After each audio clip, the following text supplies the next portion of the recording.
Hey, great Monday afternoon, evening for everyone as you celebrate this Monday, and we're headed in to the last couple of weeks of school as we wind down things. And parents, thank you above and beyond. And I pray that this does not have to continue into the fall, that we get to that I get to be back with your students, and also that everybody doesn't have to be shut down again, and all these different things don't happen again. But I'm so grateful for the time, as we have shared over the last couple of weeks, of daily videos to encourage and to speak life and build upon of all the things of making sure that our students and behavior, that we can be successful together. And of course, as I talked about weeks ago, structuring, making sure that you have a good solid structure and foundation of your family. And then also teaching and expecting those things, holding them accountable as you observe what you've taught and what they have learned, and see that they give that back to you. And of course, increasing positive interactions in your family. And lastly, correcting fluently for behavior change. And as I shared last week on the end of Friday, that prayer for me, and what I've seen, that the best teachers pray, and you can see change behavior. And so actually that's sort of what I'd like to go on with a recent praise here in our community of my next door neighbor. And so I want to share that with you, of just what encouraging stories have come out amidst this coronavirus pandemic. So let me start off. My next door neighbor, we've lived there for a year and a half now. Side by side, he's a super generous man. I mean, amazingly generous. What I mean by he runs multiple businesses in our community, and then he is so generous to families that he knows, to us included as neighbors, to anyone in the community that he knows, and especially he has just a heart for service and love and kindness and helping people. He has, we've gone to dinner together. They've come over for our house to dinner, and then he's helped me, fix my plumbing under my house because he has a lot of experience in doing things. And in his story, he goes from being one of 6 children with a single mom, and him having nothing, to him being, by God's grace, just a bounty, that he has literally come from nothing into a millionaire. I'm not kidding, that he is a self-made millionaire. But he's not self-made, because actually if you look at that everything that you have is a gift.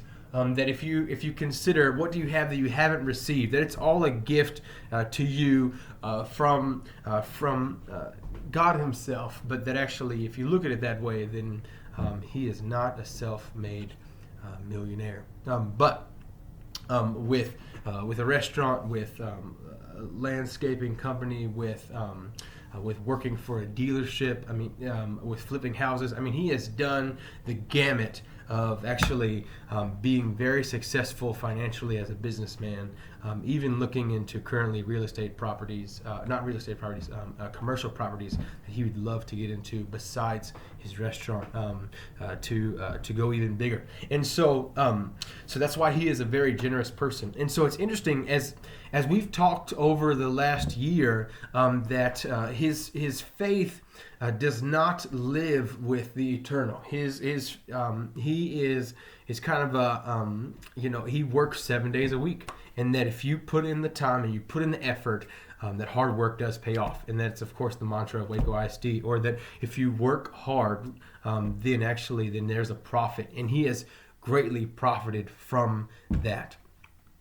So what happened during this whole pandemic, as everything shut down, about a week or two into it, he had this pain in his abdomen that continued to increase, and then he got sick and he'd throw up, and then it ended up being over the course of a couple of weeks that he finally consented to actually his it's not even his wife, but his live-in his live-in woman that she lives with him for years. They've been together. She fathers his youngest son, and but then actually he's had such a pain. Then he decides to go to the hospital. Because of coronavirus, then he's allowed in. No one else can come in, and then they take him instantly into surgery. They think it's his appendix. It's not actually. It's a tumor, and he has what they say is colon cancer, and so they clean the tumor up. He also had to have a bag, basically. That he's no longer digesting the food all the way, but actually that it comes out in a bag, and then he's awaiting chemotherapy treatment after this massive surgery to take care of this tumor that was in his abdomen that was there. And so he is. It was very trying at the time. He was not honest. The story goes that his girlfriend, she wanted to know, but he didn't tell her the truth. Doctors weren't actually even required to tell her the truth because they're not legally married and all these things. And so his sons, everyone not knowing what's going on, he's in the hospital for days, literally alone by himself. And as he says, as he comes out, that he was just alone with God, that he was by himself. Doctors, nurses, but no one came to visit. No one was able to, and alone with God. The story also goes that he actually even told his sons that he got right with God, that he confessed his faith in Jesus, he believes, and that he told his sons because of this diagnosis that he got himself right, and he told his sons that they need to get right with God. So he's able to come home. I get to go over and sit with him and spend time with him in his home. I also got to spend time with his youngest son while he was in the hospital, and we worked out together and different things. And so, but as I talked to him, he just had this peace, and we would talk, and he had this sense of just peace of that God was in control. But it was interesting because that when we would have conversation before over dinner or next door neighbors, in the yard or whatever, that actually he would rarely speak of his faith. That it was interesting because I honestly I can't help but tell what I've seen and heard, that from what he has done for me and my family and those around me, that I have to share it, that it is just overwhelms out of my heart and comes out of my mouth. And I have to talk about him because I love him so much, and because he's been so good to me. And so I have to share those things. And what's amazing is my next door neighbor literally went from this man who would talk about, for me personally, he would tell me that I need to work harder. I need to get my finances. Our family, we have 4 children. I'm a school teacher. Financially, it's taxing. It's difficult, and I'm always trying to get work and try to find things in order to make a little bit more money. Just always needing a little bit more money with children. And so actually, he'd always tell me, he'd like, oh, hey, what about changing your career to Mars, to go over to the to work for M&M Mars, or this place, or this and that, and this is how you make money, and what you need to do, and things like that. And that is almost his motivation for him is another dollar, is money, was time after time, Brad, this is how you can do these things. But to hear him post this surgery, it was like God became real to him, that God had impacted his life, that I would sit with them and then we would pray together, and I would pray, and I would share with my family, extended family, and we need to pray for Tony, of course, for him to believe, but also for his cancer, that he was going to go to go in and get treatment for the end of stage 2, borderline stage 3 cancer treatment that he needed, which was 3 weeks down the road for chemotherapy treatment, that he was going to the cancer doctor to get treatment. And so we were praying fervently, and then he would come to our house. They had dinner with us, and then and I would go over to their house and I would play cards with him, and we just pray for God to heal him. But what was amazing was to see this total change in his words. That he would, I kid you not, that he would actually. I was talking to him and joking to him, and I was saying like, hey, you need to marry, just joking around or whatever. I was like, you need to marry your nurse, because this woman, she is so wonderful to him, caring for him, and especially during this time of post-surgery, which, I mean, he was dropping all his weight, he couldn't get out of bed, and she is just serving him in loving kindness and definitely just waiting on him hand and foot and just caring for him. I was like, Tony, man, I was like, man, you need to marry this woman. She's a great nurse. I mean, she loves you so much. And he looks at me and he says, I know I'm living in sin. And I was like, what? I've never said that to him. I've never shared that with him. I've never done those things. And then he's telling us as a family, and they used to go to the movies all the time. I mean, literally, like they'd go out to dinner all the time. They would go out to dinner and they would go and see the movies, like the next best movie in the movie theater. They regularly attended movies as a family. Him and his youngest son is actually 19. So they'd go to the movies together. And and they would tell us all these movies, which actually was kind of difficult as we're kind of enjoying in the dinner together, because my daughters, are 8 and under, and they're telling us all this violence and blood and cussing. There's a lot of things that we as a family, we don't talk about those things all the time with our daughters, and we don't allow them to watch those movies, and so we want to protect them and keep them. And as a side note, I'd like to give you another encouraging verse that in Nehemiah, as they rebuild the wall, of Israel, and of course in Jerusalem, as they rebuild the wall, as they've come back out of Babylon, that actually Nehemiah says that for them to use to build the wall, they actually, in the word it says that they used a shovel or a trowel and a sword. So as they were building the wall, they had a sword to protect it. As you build your family, you have to guard it and protect it. As you build the routines and the foundations and the soil, and you work that soil, and you sow those seeds into your family for life to spring forth, and you've got to protect it. So as you do those things, you've got to protect it and keep it safe.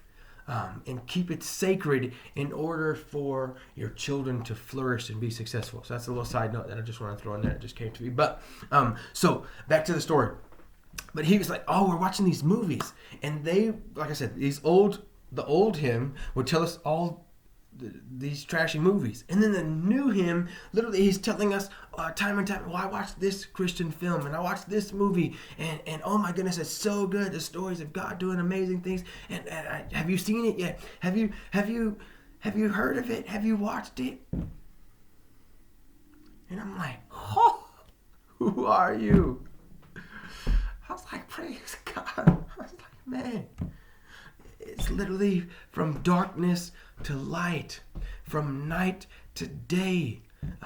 He is a new man. What was old has passed away and the new has come. It's amazing and wonderful that prayer can change things. Let me give you the wonderful, amazing news from late last week. We got a text from his soon-to-be wife of that God is so good, that the doctor, they went into chemotherapy treatment, and they took him back, and the doctor had to look multiple times, and finally came out with the results and said, sir, you don't have cancer anymore. It's not there. And they have even some charts,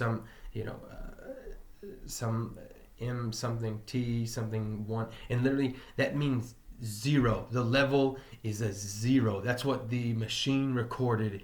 0 cancer in his body, which once was there, is no longer there anymore. If you need to see change, if you need to see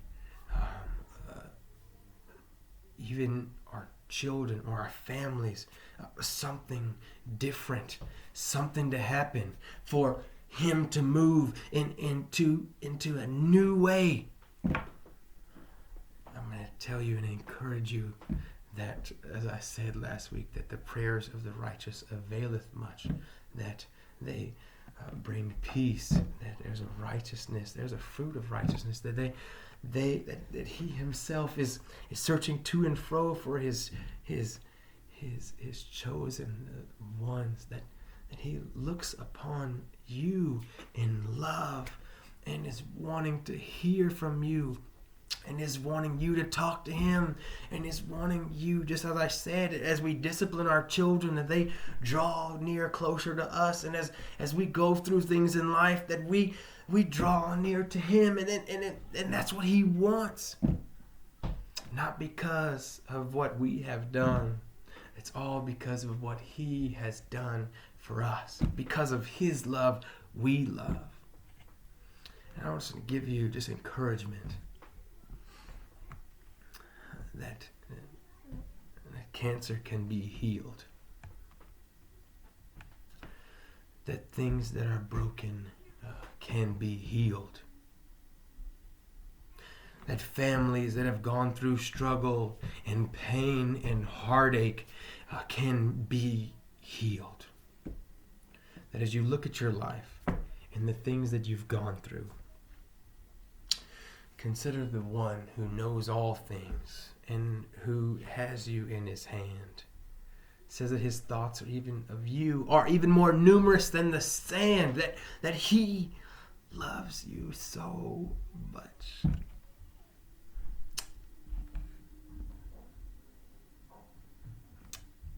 Change of behavior, of people, of circumstances.